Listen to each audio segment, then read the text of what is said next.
Purtroppo è frutto della gestione della FIGC fatta dal commissario Fabricini.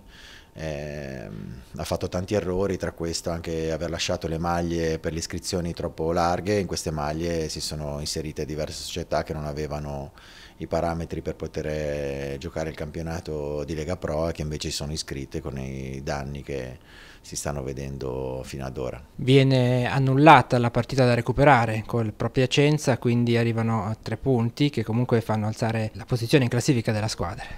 Sì, beh, sicuramente non guasta vederci accorciare il distacco con le prime in classifica o addirittura raggiungere nel caso venga presa una decisione diversa sulle partite del girone di ritorno, quindi moralmente sicuramente un'iniezione di fiducia per tutti noi che vediamo la vetta più vicina. Quante partite ancora sono da recuperare per la Virtus Entelle? Ci sono 5 partite, di cui una, quella col Cuneo, non dipende dalla situazione legata alla riammissione, ma dipende dall'errore dell'arbitro in Cuneo Entelle del girone d'andata. Tornando al calcio giocato, quando la squadra tornerà in campo?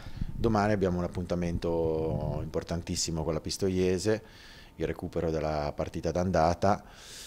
Ovviamente, siccome si disputa solamente la nostra partita insieme a Cuneo Lucchese, che però è una gara che non c'entra molto con i vertici della classifica, è un turno fondamentale per noi per cercare di fare 3 punti che possano addirittura portarci in vetta. Poi domenica ci sarà uno scontro diretto, sicuramente è un tour de force, perché giocare col Piacenza domenica dopo questo turno infrasettimanale sarà una grande fatica e sicuramente una situazione non del tutto favorevole per noi, visto che il Piacenza mercoledì non giocherà, però in questo momento bisogna stringere i denti, abbiamo una rosa ampia e forte e anche chi ha giocato meno è in grado, secondo me, di fare grandi partite e di portare l'Entella alla vittoria.